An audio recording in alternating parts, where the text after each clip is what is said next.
안녕하세요, 여러분. 편안하게 듣는 잠자리 동화 달콤 오디오북입니다. 행복한 하루 보내셨나요?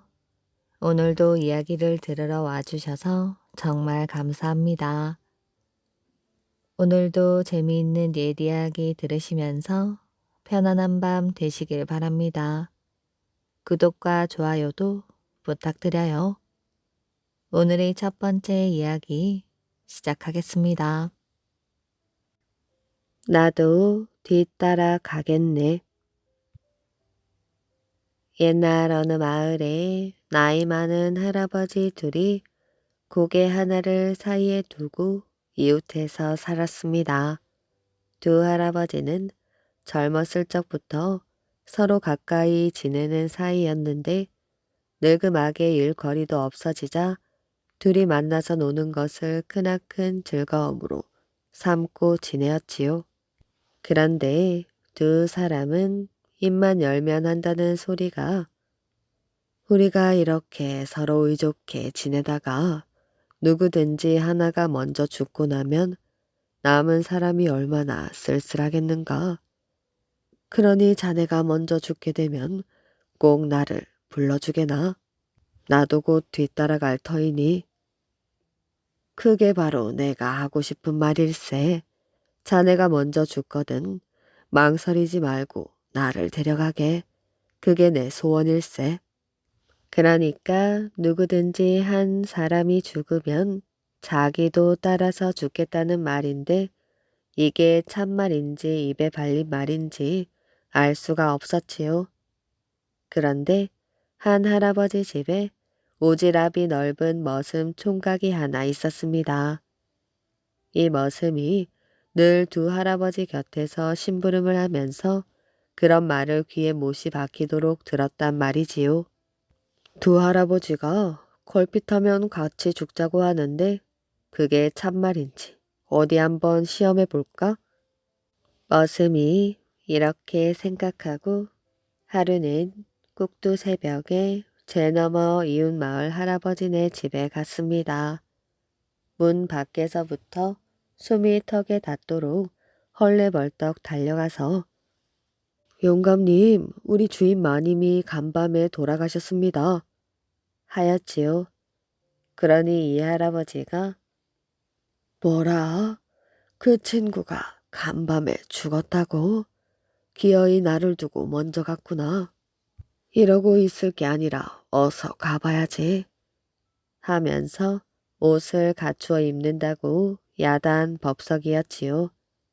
그 사이에 머슴은 불이 나게 제를 넘어 제 집으로 돌아와서 주인집 할아버지에게 주인 마님, 방금 기별이 왔는데 제 너머 친구분께서 간밤에 돌아가셨답니다.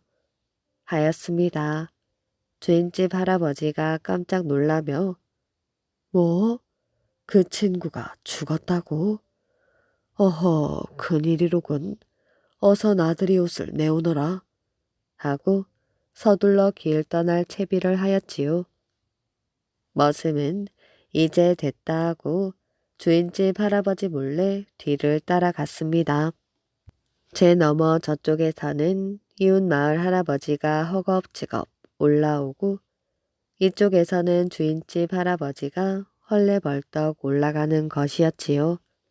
그러다 보니 두 할아버지가 고갯마루에서 딱 마주치고 말았습니다.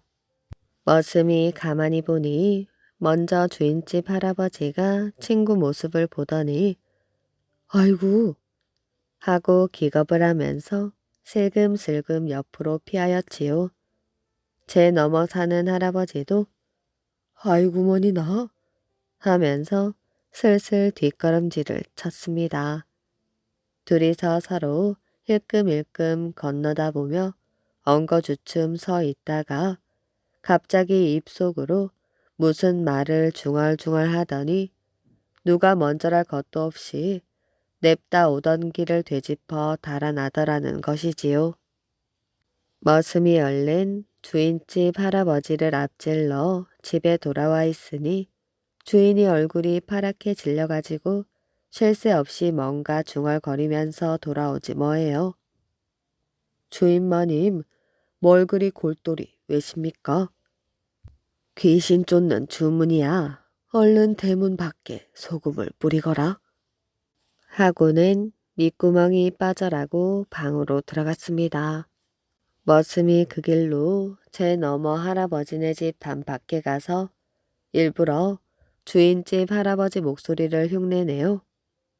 여보게, 내가 왔네. 제 너머 친구가 왔어. 했더니 그 할아버지가 문을 꼭꼭 닫아 잠그면서 산 사람 집에 귀신이 왜 왔느냐? 어서 물러가거라. 하였습니다. 그러니 같이 죽자고 한 게 죄다 입에 발린 말이지 뭐겠어요?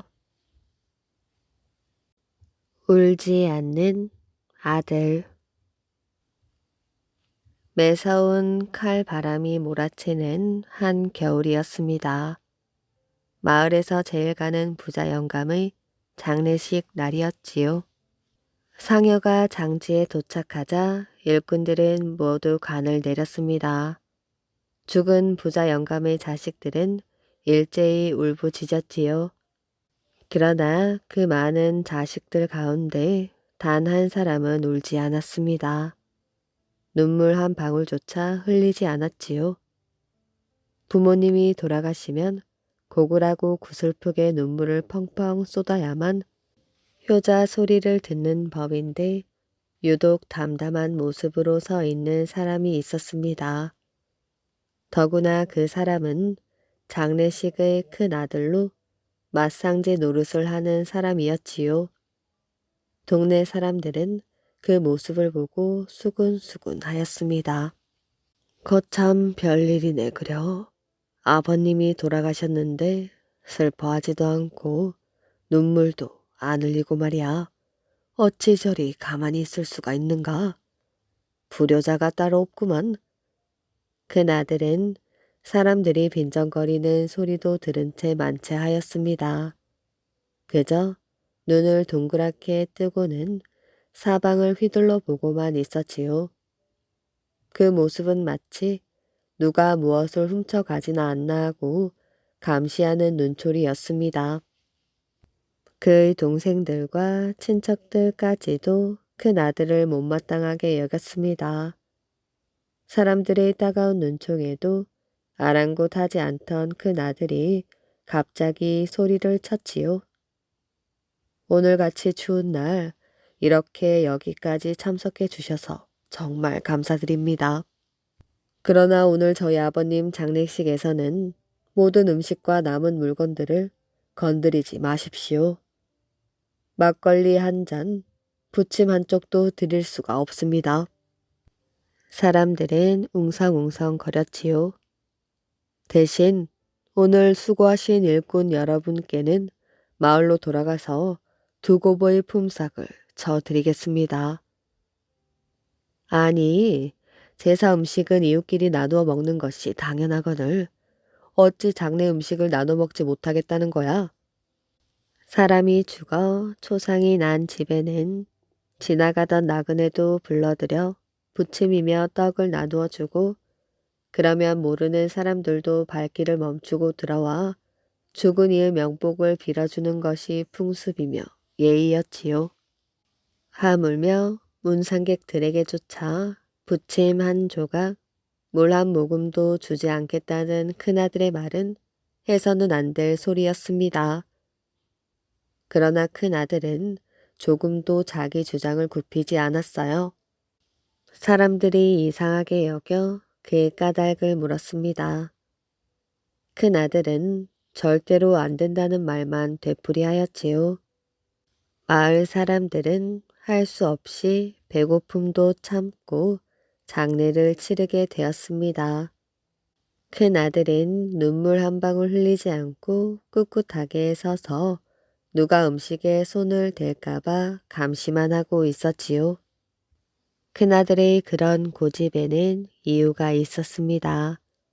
지난밤 갑작스레 아버지가 돌아가시고 큰아들은 꼬박 사흘 밤낮을 뜬 눈으로 세웠지요. 그러다 밀려오는 졸음을 견디지 못하고 깜빡 졸았습니다.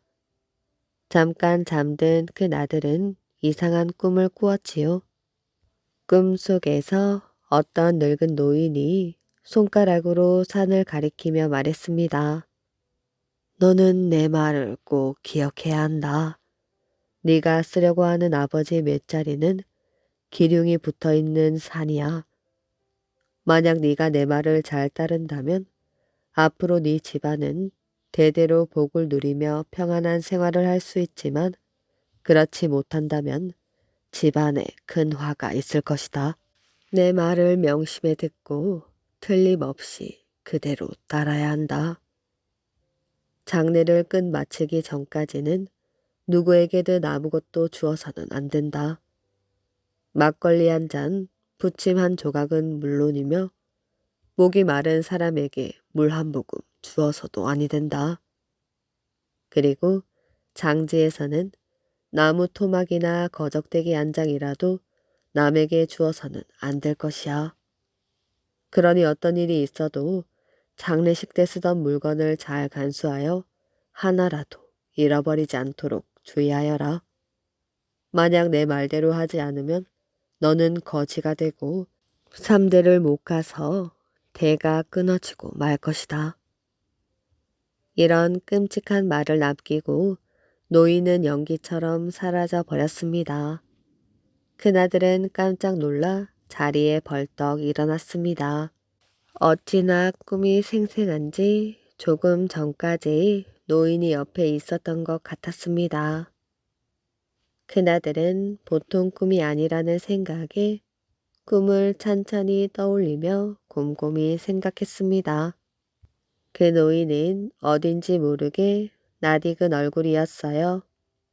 어디서 많이 본 듯 친근하게 느껴지기까지 했습니다. 조상님 중 한 분이 틀림없구나. 큰아들은 이 꿈을 꾼 후로 온 신경이 곤두섰습니다. 누가 목이 마르다고 물 한 잔이라도 따라 마시지는 않는지 출출하다며 부침 한 조각이라도 입에 넣는 건 아닌지 사람들을 감시하느라 화장실 갈 새도 없었지요. 마침내 관을 땅속에 내렸습니다. 일하는 사람들은 모두 불평을 하였지요. 그러나 품삯을 2배로 쳐준다는 말에 꾹 참고 일하였습니다. 큰아들은 여전히 불안한 눈초리로 사방을 두리번거리며 사람들을 감시하였어요. 스산한 겨울 바람을 타고 눈발이 날렸습니다. 장례식이 끝날 무렵에는 한방 눈이 되어 펑펑 쏟아졌습니다. 이윽고 관이 땅에 묻히고 그 위로 자식들이 저마다 흙 한 줌씩을 뿌리며 곡을 하기 시작하였지요. 장례가 끝나기를 기다리는 마을 사람들은 추위에 발을 동동 굴렀습니다. 그때 거지 한 무리가 산으로 올라왔습니다. 부잣집 장례식이 있다는 소문에 멀리서부터 찾아온 거지도 있었지요. 거지들은 얼씨구나 싶어 쟁 걸음으로 다가왔습니다. 거지들은 먹을 거리를 달라고 조르기 시작하였지요. 큰아들은 절대 안 된다며 들은 척도 하지 않았습니다. 불쌍한 거지들에게 은혜를 베푸셔서 떡 한 쪽이라도 좀 주십시오. 거지들은 떼를 쓰며 매달렸습니다. 절대 안 된다. 부침 한 조각도 줄 수 없어. 잔뜩 기대하고 산꼭대기까지 달려온 거지들은 기운이 쏙 빠졌습니다. 이런 빌어먹을 아무리 구두쇠라 해도 장례 음식만큼은 나누어 먹는 것이 인지상정인데 그걸 아까워하더니 거지들은 퇴퇴 침까지 뱉으며 욕을 하였지요. 자식들이 저 모양인데 복은 무슨 복? 거지들이 행패를 부려도 큰아들은 들은 채 만체하였습니다. 여보게들 빨리빨리 하게나. 날씨도 점점 추워지고 날도 어두워지는데 어서 마치고 돌아가야 하지 않겠나? 큰아들은 불안하여 견딜 수가 없었어요. 행패를 부리던 거지들이 음식에 손이라도 댄다면 큰일이었습니다. 음식들을 어서 챙겨서 집으로 돌아가라. 집에 가지고 가서도 절대로 사람들 손에 닿지 않도록 꽁꽁 숨겨두어야 해. 큰아들은 믿을 만한 하인을 불러 엄하게 일렀습니다. 혹시나 거지들이 화가 나서 음식을 훔치지나 않을까 걱정이 되었기 때문이지요. 큰아들이 이렇게 음식을 돌려보내자 거지들은 화가 머리끝까지 치밀어 올라 마구 욕설을 퍼부었습니다. 큰아들은 집으로 돌려보낸 음식이 자꾸 걱정이 되었어요. 가다가 누가 막걸리라도 한 모금 마시면 어쩌나. 아무것도 모르는 하인이 음식을 이웃에게 나눠주면 어쩌나. 별의별 걱정이 다 되었습니다. 큰아들은 곧 상여를 불태웠어요. 음식을 담았던 그릇이며 상주들이 떨어뜨린 옷가지며 나무조각, 종이 한 장까지 모조리 불태웠습니다. 이제 남은 것이라고는 무덤을 만들기 위해 흙을 실어 나를 가만히 몇 장뿐이었지요. 마음 같아서는 그것마저 태워버리고 싶었습니다. 큰아들은 가마니를 집어들었어요. 그것마저 태우시면 흙을 어떻게 나르라는 말씀이십니까? 가마니에 흙을 담던 일꾼이 말하였지요. 할 수 없군. 그럼 여보게들 일이 끝나면 절대로 장례했었던 물건들을 다른 사람에게 주지 말게. 내가 돌아가면 품삯을 2곱, 아니 3곱절씩 쳐줄 테니 말일세. 큰아들은 못 믿어온 마음에 거듭해서 다짐을 하였습니다. 상주님, 걱정 마십시오. 하나도 빠뜨리지 않고 다 불살라 버릴 테니까요.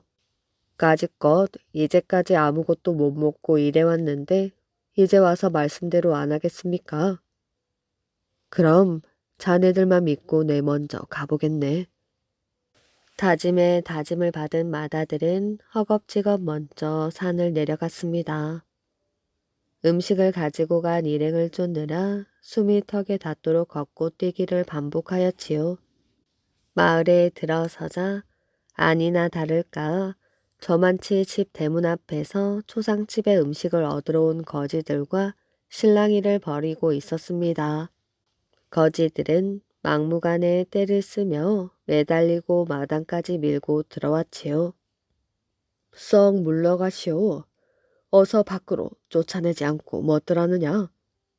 큰아들은 사람들을 시켜 거지들을 끌어내었습니다. 마지막 거지가 흘리고 간 집신까지 문 밖으로 던져버린 뒤 대문을 꼭꼭 걸어 잠갔지요. 이제 모든 것이 무사히 끝났다고 생각하니 한숨이 절로 나왔습니다. 맏아들은 집안을 지켜냈다는 뿌듯함과 앞으로 집안의 깃들 복을 생각하니 얼굴에 옅은 미소가 떠올랐습니다. 산에서는 일꾼들이 하루 종일 아무것도 먹지 못한 채 손을 호호 불며 무덤을 만들고 있었습니다. 시키는 대로 지푸라기 하나 남기지 않고 무덤을 정리한 뒤 쓰레기를 한 곳에 쌓아 놓았지요. 그리고 불을 지폈습니다. 그때 어디서 나타났는지 거지 아이가 모닥불 옆으로 다가왔지요. 아이는 위도 걸치지 못하고 다 찢어져 가는 삼배 쪼가리에 바지 하나만 달랑 입고 있었습니다. 몸은 어찌나 말랐는지 뼈가 앙상하게 드러나 있었지요. 한겨울 추위에 벌벌 떨며 다가오는 모습이 불쌍하기 그지없었습니다. 이 녀석 저리 비키거라. 일꾼들은 거지 아이를 쫓아내려 하였습니다. 그러자 아이는 더 이상은 추워서 못 견디겠다는 얼굴로 말하였어요. 아저씨들 너무하십니다. 옷이 없어서 추위에 이렇게 떠는 거지에게 옷은 못 줄 망정 불도 못 조이게 하시기에요. 거지 아이는 울먹였습니다. 이 녀석이 저리 가라는데 웬 잔소리가 그리 많아. 일꾼 중 한 사람이 아이를 밀쳤습니다. 아이는 코에서 피를 쏟으며 힘없이 벌러덩 넘어졌지요. 그 모습을 보자 다른 일꾼들은 아이가 불쌍하고 가여웠습니다. 거지 아이는 곧 추워 죽을 듯한 표정으로 몸을 벌벌 떨며 매달렸지요. 아저씨, 저는 옷이 없어서 아무래도 얼어 죽을 것 같아요. 이렇게 눈이 쏟아지는 밤에 어디 갈 데도 없습니다. 제발 모두 불태우지 마시고 그 가마니 한 장만 주세요.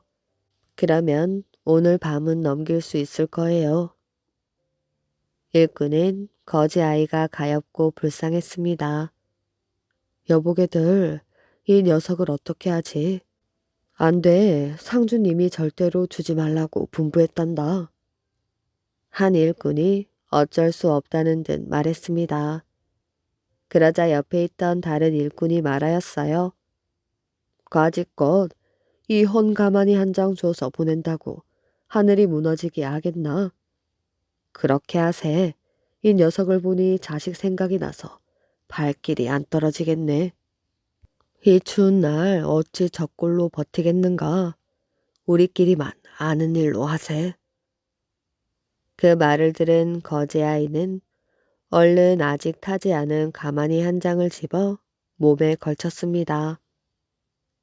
이 녀석아, 다른 사람이 보면 큰일 난다. 어서 멀리 떠나거라. 네, 아저씨, 감사합니다. 이 은혜는 절대 잊지 않겠어요. 거지 아이는 꾸벅 인사를 하였습니다.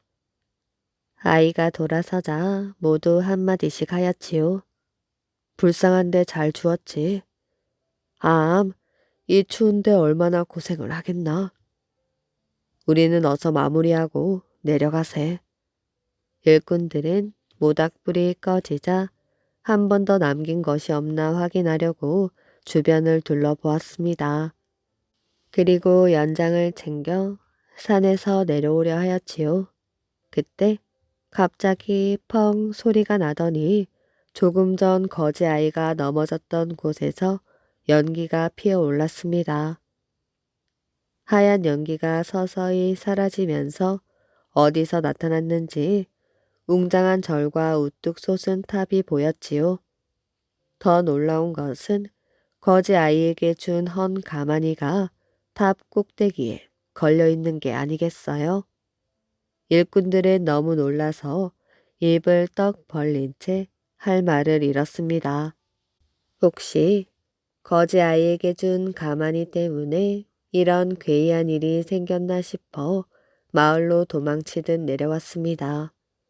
그날 이후로 부잣집은 점점 망해가기 시작하였어요. 큰 아들의 아들들은 끼니도 잊지 못할 정도로 가난해졌습니다. 끝내 더 이상 자식도 못 낳고 대가 끊기게 되었지요.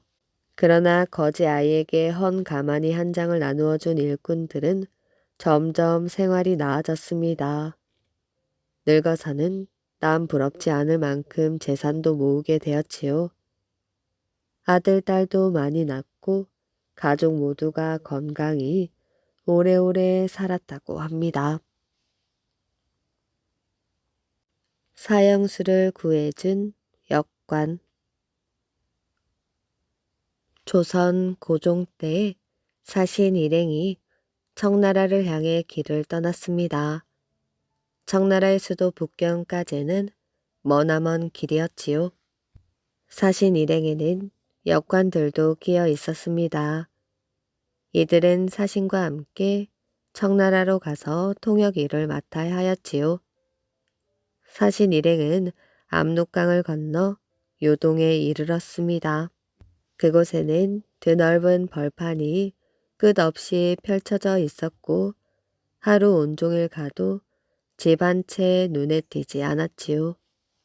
지나다니는 사람도 거의 없어 어쩌다 만나는 것이 형장 귀양지로 끌려가는 죄수나 변방을 지키는 병사들 뿐이었습니다. 아유, 저 사람은 무슨 죄를 지었기에 끌려가나? 사신 일행 가운데 한 사람이 혀를 끌끌 차며 중얼거렸습니다. 맞은편에서 머리를 풀어헤치고 온 몸이 피투성인 죄수가 술에 실려 끌려오고 있었습니다. 그는 곧 형장의 이슬로 사라질 죄수였지요. 역관들 중에서는 이 덕유라는 사람이 있었습니다. 이 덕유는 통사였지요. 사신 일행을 따라 외국에 가는 역관들 가운데 어학 실력이 가장 뛰어난 사람을 통사라고 불렀습니다. 이덕유는 죄수를 보자 가엾은 생각이 들어 죄수를 데리고 가는 병사에게 물었어요. 이 사람은 무슨 일로 사형을 당하게 되었습니까? 죄를 지었지요. 나랏돈 1,000금을 훔쳤어요. 1,000금만 갚으면 풀려날 수 있는데 당신이 돈이 많으면 이자를 살려주지 않겠소. 그때였지요. 죄수가 큰 소리로 외쳤습니다. 억울하오. 난 나랏돈 1,000금을 훔치지 않았소. 하늘을 두고 맹세할 수 있소. 저놈이 또 거짓말을 늘어놓네. 죄를 지었으면서 아니라고 발뺌을 해. 몇 번을 말해야 믿어주겠소. 난 나랏돈을 훔쳤다는 누명을 썼단 말이오. 내가 한 짓이 아니니 제발 나를 풀어주시오. 이 덕유는 측은한 눈빛으로 죄수를 바라보았습니다. 돈 때문에 사람이 죽어야 한다니 안타깝구나. 돈은 있다가도 없고 없다가도 있는 것인데 천하보다 귀한 것이 사람의 목숨 아닌가? 내가 보기에 저 사람은 죄를 지은 것 같지 않아. 아무래도 누명을 쓴 듯 싶구나. 죄인이 아니면서 사형을 당한다면 이처럼 억울한 일이 또 어디 있겠는가? 이덕유는 혼자 생각해 보다가 드디어 결심한 듯 이렇게 말했습니다. 1,000금만 주면 저 사람을 풀어준다고 했지요. 돈은 여기에 있으니 얼른 저 사람을 풀어주시오. 역관들이 중국에 갈 때에는 필요한 물건을 사달라고 상인들이 돈을 맡기는 경우가 있었습니다. 이덕유는 맡아놓은 돈이 있었기에 1,000금을 꺼내 병사에게 주었어요. 그러자 그 자리에 있던 사람들은 깜짝 놀랐습니다. 사람들은 모두 눈을 동그랗게 뜨고 그를 보았습니다. 풀려난 죄수는 기뻐 어쩔 줄을 몰랐어요. 그는 이덕유의 손을 잡으며 눈물을 흘렸습니다. 감사합니다. 제 생명을 구해주셨어요. 죄수는 이덕유 앞에 엎드려 수없이 절을 하였습니다. 조선에서 오신 통사 나리시죠? 성함은 어떻게 되시는지요? 제 이름은 알 것 없고 이통사라고 합니다. 예, 이통사님. 이 은혜는 잊지 않고 꼭 갚겠습니다. 죄수는 감격스러워하며 눈물을 그치지 않았어요.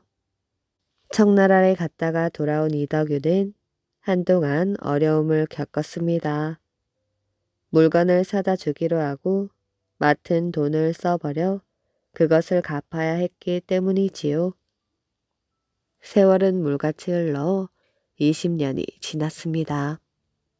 이덕유는 오랜만에 사신을 수행하여 청나라에 가게 되었습니다. 20년 전이나 지금이나 북경으로 가려면 요동 벌판을 지나야 하였지요. 그런데 사신 일행이 벌판에 거의 다 지났을 때 주막이 나왔습니다. 주막 앞에는 한 청나라 사람이 서 있다가 천천히 다가와 공손히 물었지요. 혹시 조선에서 오신 사신행차가 아닌지요? 맞습니다만 그건 왜 물으십니까? 제가 사람을 찾고 있는데 일행 중 이 통사님이 계십니까? 우리나라에는 이가가 많아서 이통사만 해도 여러 명이요. 어떤 이통사를 찾고 있어? 예, 키는 작지도 않고 크지도 않고 길쭉한 얼굴에 왼쪽 눈 위에 까만 사마귀가 하나 있지요. 그래요? 가만히 있자. 이덕유 통사를 말하나 본데. 예, 맞습니다. 그분이 이번에 함께 오셨습니까? 저 사람이 이덕유 통사요. 사신이 이덕유를 손으로 가리키자 청나라 사람은 이덕유에게 달려가 넙죽 엎드렸습니다. 드디어 찾았군요. 통사님, 저를 기억하시겠습니까? 20년 전 통사님 덕분에 목숨을 건진 죄수입니다. 아, 그래요. 무사하셨군요. 이덕유는 죄수의 얼굴을 알아보고 반가워하였습니다. 그동안 저는 은혜를 갚으려고 여기저기 이 통사님을 수소문하였습니다. 우선 저희 집에 가시지요. 청나라 사람은 이덕유를 데리고 얼마쯤 걸어갔습니다. 그러자 으리으리하게 지은 집 한 채가 나타났지요. 청나라 사람은 이덕유를 집 안으로 모시고는 잔치를 베풀어 주었습니다. 이 통사님의 은혜로 제가 목숨을 건진 뒤에 어떤 일이 있었는지 아십니까? 청나라 사람은 이덕유에게 이제까지 있었던 일을 털어놓았습니다. 다행히 나랏돈 천금을 훔쳐간 진짜 범인이 붙잡혔지요. 그래서 저는 이 통사님이 저를 살리려고 내놓은 천금을 되찾을 수 있었습니다. 그 뒤 저는 이 통사님에게 천금을 돌려드리려고 하였습니다. 하지만 통사님을 만날 길이 없으니 어쩌겠습니까? 이 돈을 그냥 갖고 있을 수가 없어서 땅을 사두었지요. 이것이 바로 그 땅 문서입니다. 청나라 사람은 장롱에서 땅 문서를 꺼내어 이덕유에게 주었습니다. 그 땅이 어찌나 넓은지 끝이 보이지 않았어요. 이덕유는 땅을 천천히 돌아보고 나서 말했습니다. 내가 한 일이 없는데 어찌 이 많은 땅을 받겠습니까?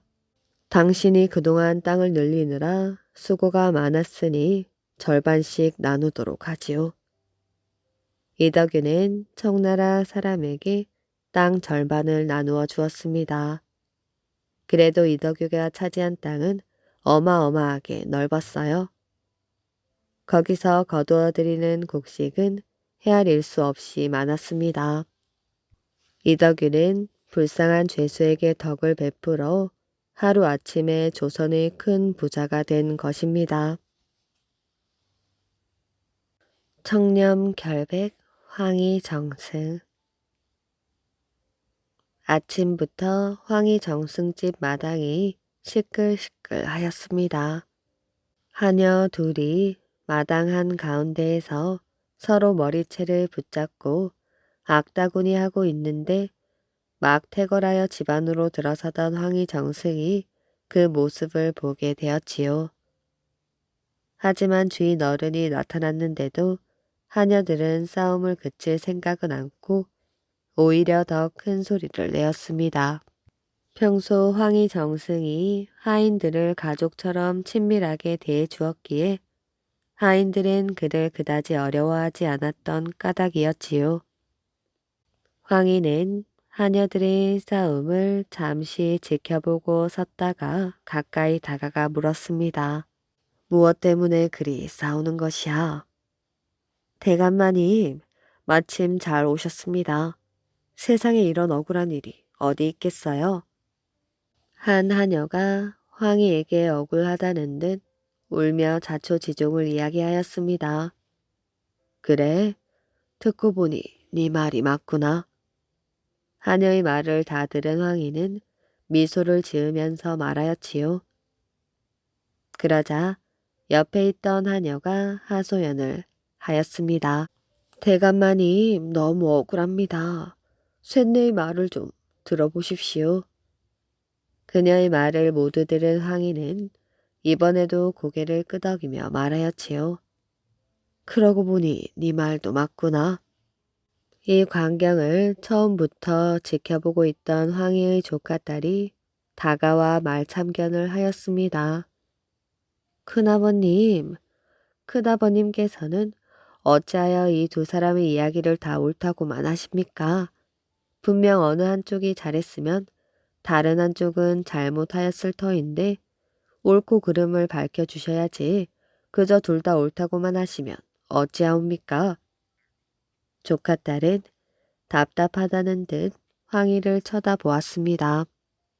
음, 그러고 보니 네 말도 옳구나. 황희는 심각한 얼굴로 고개를 끄덕이며 말하였어요. 그 말을 들은 하녀들과 조카딸은 모두 한바탕 웃음을 터뜨리고 말았습니다.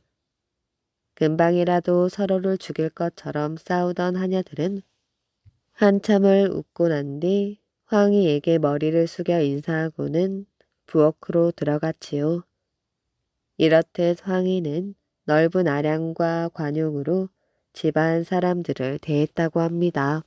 황희가 밥을 먹을 때 하인들의 자식들이 그 밥상 머리에 둘러앉아 밥과 반찬을 집어먹어도 그저 웃어 넘겼다는 일화를 보면 황희의 그릇이 얼마나 크고 넓은지 짐작이 가지요. 황희의 집에는 큰 배나무가 있었는데 가을이 되면 주먹만한 배가 주렁주렁 열렸습니다. 하루는 이웃집 아이가 장대를 가지고 와 황희의 집 배나무 가지를 마구 쳐서 많은 배가 땅에 떨어졌습니다. 그것을 본 황희는 마당으로 나가 그 아이에게 호통을 쳤지요. 이 녀석 어찌하여 남의 집 배를 다 망가지게 하는 것이야.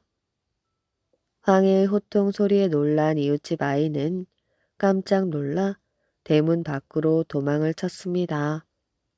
달아나던 아이의 뒷모습을 한참 바라보던 황희는 하인을 불러 떨어진 배를 모두 주어 그 아이에게 갖다 주라고 하였지요. 어린 것이 얼마나 배가 먹고 싶었으면 그리 했겠느냐. 어서 갖다 주거라. 황희는 어른이든 아이든 집안 사람이든 모르는 남이든 한결같이 대해 주었다고 합니다. 구렁이의 복수. 옛날 아주 옛날 깊은 산 중에 할아버지와 할머니가 살았습니다. 이 두 사람은 자식이 없었어요. 하루는 할아버지가 산으로 나무를 하러 갔는데 큰 구렁이가 꿩을 칭칭 감고 막 잡아먹으려는 것을 보았습니다. 그래서 할아버지는 활로 구렁이를 쏘아 죽이고 꿩을 살려주었지요. 얼마 후 할머니에게 뜻밖의 태기가 있더니 아들을 낳았습니다. 그 아들이 무럭무럭 잘 자라서 장가를 가려는데 마침 방죽 옆을 지나게 되었지요. 방죽 물이 뱅뱅 돌더니 그 속에서 구렁이가 나와서 하는 말이 내 남편이 너희 아버지 손에 죽었으니 너는 내 손에 죽어봐라. 이렇게 외치면서 위협을 하였습니다. 지금 내가 장가가는 길이니 내가 가지 않으면 신부 집에서 야단이 날 것이오.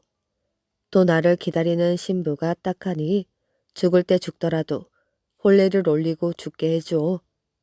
이 젊은이의 간곡한 사정을 들은 구렁이도 신랑의 사정을 딱하게 보아 허락을 해 주었습니다. 첫날 밤을 근심 속에 치르고 다음날 새벽 신랑은 신부 몰래 처갓집을 빠져나와 구렁이와 약속한 곳으로 갔지요.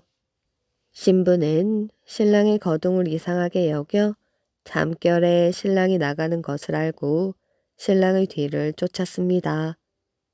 신부는 신랑을 붙들고 도대체 무슨 일이냐고 물었지요. 신랑은 하는 수 없이 사실대로 모두 이야기하였습니다.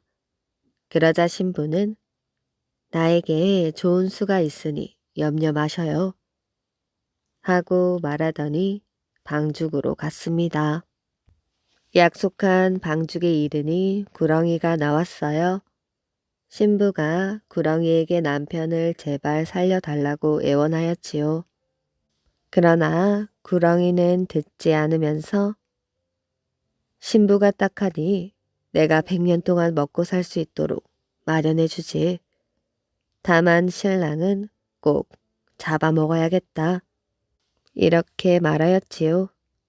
그러면서 2개 있는 구멍 셋을 가리키며 첫째 구멍에는 쌀이 나오고 둘째 구멍에서는 옷이 나온다.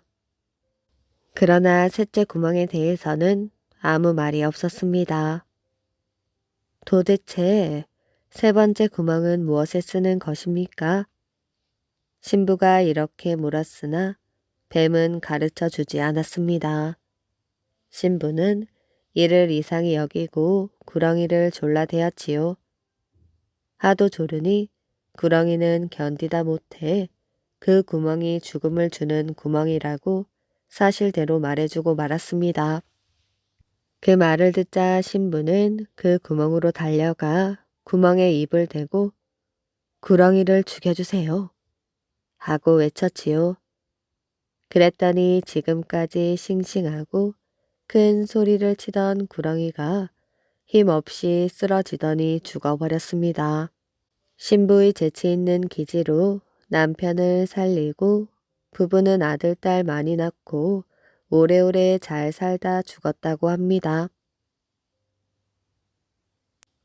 제발 저린 도둑.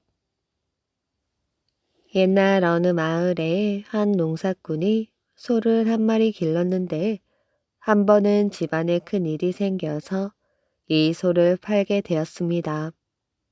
소를 몰고 장에 가서 팔았는데 소 판 돈이 제법 많을 거 아니에요. 엽전 꾸러미가 묵직하니 한 보따리나 되었습니다. 그걸 어깨에 둘러매고 집으로 돌아왔지요. 집으로 돌아오다가 마을 어귀에 잔치하는 집이 있어서 거기에 들어갔습니다. 이 사람도 그 틈에 끼어 국수 한 그릇 얻어먹고 놀았지요. 그러다가 집에 가려고 보니 돈 보따리가 없어진 게 아니겠어요? 아무리 찾아보아도 없었지요. 잠깐 한눈 판 사이에 도둑이 훔쳐간 것이지요. 그래서 그 사람은 원님에게 찾아가서 하소연을 하였답니다. 사또, 소 판 돈을 잃어버렸으니 좀 찾아주십시오. 그랬더니 원님이 돈 찾을 궁리를 하기는커녕 면박만 주었습니다. 아니, 네가 간수를 못해서 잃어버린 돈이면 네가 찾을 일이지. 어찌 관과에 와서 귀찮게 하는 것이야. 당장 나가거라. 일이 이렇게 되니 돈 잃어버린 사람은 얼마나 억울하겠어요. 말도 못하고 눈물만 하염없이 줄줄 흘리고 있었답니다. 이때 이 고을 이방 아들이 동원 마당 한쪽 구석에서 놀고 있었어요. 나이 겨우 7살 먹은 아이인데 말을 듣더니 당장 사또 앞에 쪼르르 달려가서 아뢰었습니다. 사또, 그 돈을 찾을 방도가 있습니다. 뭐라? 그걸 무슨 수로 찾는단 말이야? 저에게 사또 자리를 잠깐 빌려주시면 찾아보겠습니다. 거참, 당돌한 아이로구나. 그럼 어디 네가 이 자리에 앉아서 해보거라. 아이가 원님 앉는 자리에 올라앉아서 당차게 호령을 하였지요. 여봐라, 어서 가서 그 잔치집에 있는 사람들을 모두 데려오너라. 그래서 사령들이 우르르 달려가서 잔치집에 있던 사람들을 모두 데려왔습니다. 사람들을 데려다 놓으니 동원들이 가득가득하였지요.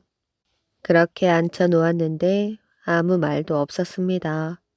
그냥 가만히 앉아서 멀뚱히 바라만 보고 있었습니다. 해가 뉘엿뉘엿 할 때까지 마냥 그러고 있으니 모두들 좀이 쑤셨지요. 잡혀온 사람들도 웅성웅성하고 구경하던 백성들도 수군수군 하였습니다. 이쯤 되니 그제야 한마디 하기를 이제 모두 돌아가거라. 한창 좀이 쑤시던 판에 모두들 앞다투어 빠져나갔지요. 이때 아이가 갑자기 벌떡 일어서더니 발로 마루청을 한번 쾅 구르면서 집이 떠나갈 듯 소리를 쳤습니다. 돈 훔쳐간 놈은 당장 그 자리에 앉거라. 그러니 정말 한 사람이 그 자리에 탁 주저앉았지요. 도둑이 제발 저리다고 마음 놓고 가는데 갑자기 뒤에서 돈 훔쳐간 놈은 앉아라 하니까 엉겹결에 주저앉아 버린 것입니다. 그렇게 해서 도둑을 잡고 돈도 찾았다는 이야기이지요. 개미를 구해준 가난한 농부. 옛날 어느 해에 큰 가뭄이 들었습니다. 평생 논밭에 씨앗을 묻고 그것을 애지중지 가꾸며 살아가는 농부들에게 이보다 더 가슴 아픈 일은 없었지요. 그렇지만 관가에서는 물 한 방울 잡아둘 방죽 하나 쌓지 않고 허구한 날 술판을 벌이거나 사냥으로 세월을 보냈습니다. 마을 사람들은 하늘만 쳐다보며 가슴을 쥐어뜯었지요. 그러던 어느 날 기다리고 기다리던 비가 내리기 시작하였습니다. 그것도 며칠을 두고 억수로 퍼붓는 장맛비였지요. 비에 굶주린 마을 사람들은 너도 나도 나와 물 구경을 하였습니다. 산기슭에서 초가 지붕을 이고 사는 오서방도 거세게 흘러내리는 강가로 나왔어요. 웃음 어린 눈길로 강물을 바라보던 오서방은 두 눈이 휘둥그레졌습니다. 낡은 베개 같기도 하고 썩은 바구니 같기도 한 것이 흙탕물에 둥둥 떠내려오고 있었던 것이지요. 자세히 보니 낡은 베개도 썩은 바구니도 아니었습니다. 뜻밖에도 그것은 큼지막한 개미 둥지였지요. 수만 마리의 개미들이 살아보겠다고 둥지 위에 기어올라 꼬물꼬물하고 있었지요. 가엾기도 하여라. 저것들도 살아있는 목숨인데. 오서방은 불쌍한 생각이 들어서 개미 둥지를 조심스럽게 건져서 마른 땅을 골라 옮겨 놓아 주었습니다. 어서 마음 놓고 여기다 새 살림을 피거라. 오서방은 새까맣게 모여들어 오글거리는 개미들을 바라보자 기쁘기 그지 없었습니다. 다음 날부터 비는 멎고 햇빛이 내리쬐었습니다. 단비를 흠뻑 먹은 곡식들은 푸른 잎을 번들거리며 살랑살랑 춤을 추었지요. 그러던 어느 날 새벽 아침밥을 지으려고 밖으로 나갔던 아내가 급히 뛰어들어오며 소리를 질렀습니다. 여보, 어서 일어나 밖을 내다봐요. 웬 쌀이 마당 한가운데 무득이 쌓여 있어요. 쌀이라고? 오서방은 아내의 말을 고지 듣지 않았습니다. 쌀 한 줌 없어 풀뿌리로 겨우 끼니를 이어가는 형편인데 그렇게 많은 쌀이 있을 리가 있겠어요? 오서방은 아내의 말을 들은 채도 하지 않았습니다. 그러자 아내는 남편의 팔을 잡아 끌었지요. 할 수 없이 밖을 내다보던 오서방은 놀라지 않을 수 없었습니다. 세상에, 이게 웬 쌀이야? 한 섬은 되겠는걸? 오서방은 집신을 질질 끌면서 밖으로 나왔지요. 쌀을 갖다 놓을 사람도 없지만 설사 있다 해도 저렇게 마당에다 마구 쏟아 놓을 사람이 어디 있겠습니까? 오서방과 아내는 선뜻 쌀에 손을 댈 수가 없어서 잠시 망설이며 서 있었습니다. 분명 이것은 남의 쌀인데 잘못 건드렸다가는 망신을 당할 수도 있다고 생각했던 것이지요. 그렇다고 맨 땅에 있는 쌀을 그대로 둘 수도 없어 가마니에 담아서 남들이 다 보는 토방에 올려놓았습니다. 임자가 보면 찾아갈 수 있게 하기 위해서였지요. 그런데 참 이상한 일이 일어났습니다. 다음 날도 또 그 다음 날도 마당에는 쌀더미가 계속해서 쌓여갔지요. 하지만 쌀 임자는 좀처럼 나타나지 않았습니다. 도대체 누가 쌀을 갖다 놓는 것일까? 오서방과 아내는 밤새도록 문 구멍으로 내다보았으나 사람이라고는 그림자도 나타나지 않았습니다. 이런 일이 몇 해를 두고 계속되자 오서방네는 그 고장에서 으뜸 가는 부자가 되었습니다. 어느 해 봄 고을 관가에서는 큰 소동이 일어났지요. 곡식 창고의 쌀이 한 톨도 남지 않고 모두 없어진 것입니다. 곡식 창고에는 빈 가마니만 차곡차곡 쌓여 있었지요. 곡식 창고의 문지기는 쌀을 도둑맞은 죄로 옥에 갇혔습니다. 한편 관가에서는 쌀을 훔쳐간 도둑놈을 잡으려고 온 고을을 이잡듯 뒤졌습니다. 그러나 쌀을 누가 가져갔는지 전혀 알 길이 없었지요.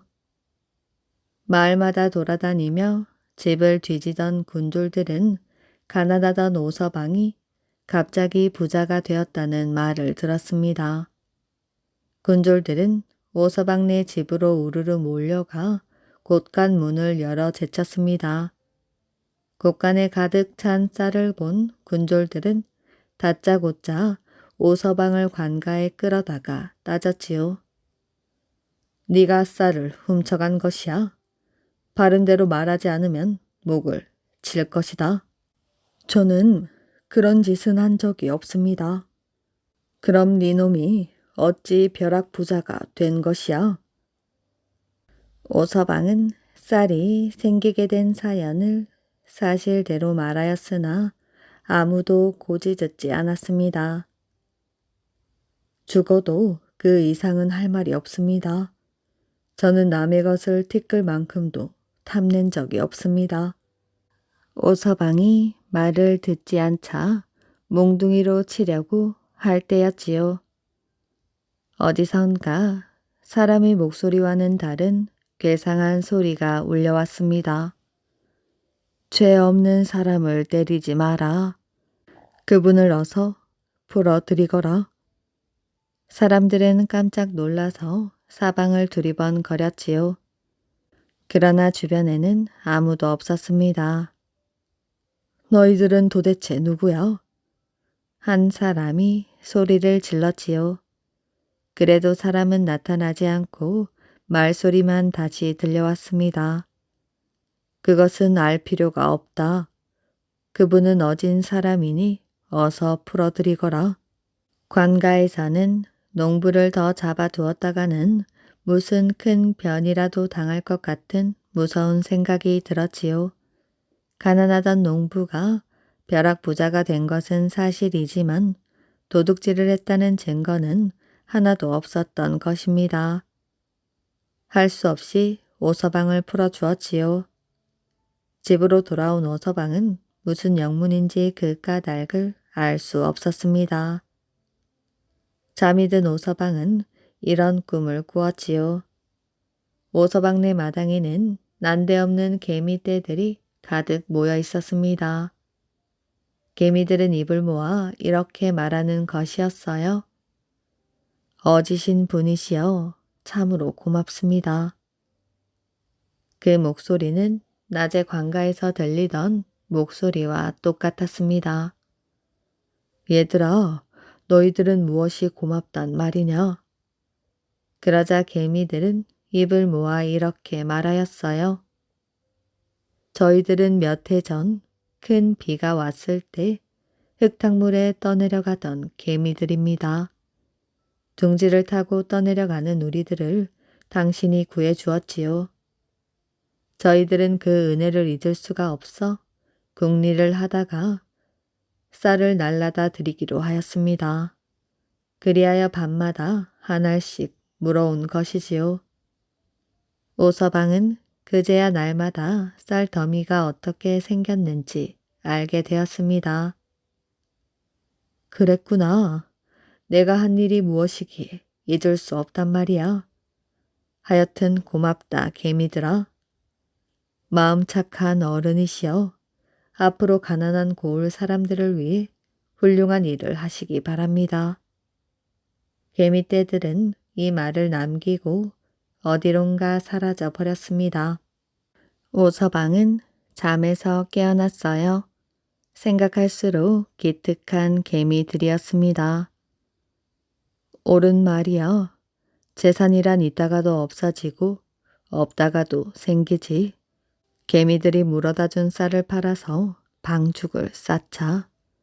그래서 해마다 할 일 없이 하늘만 바라보지 말고 물을 가둬두었다가 농사를 짓자.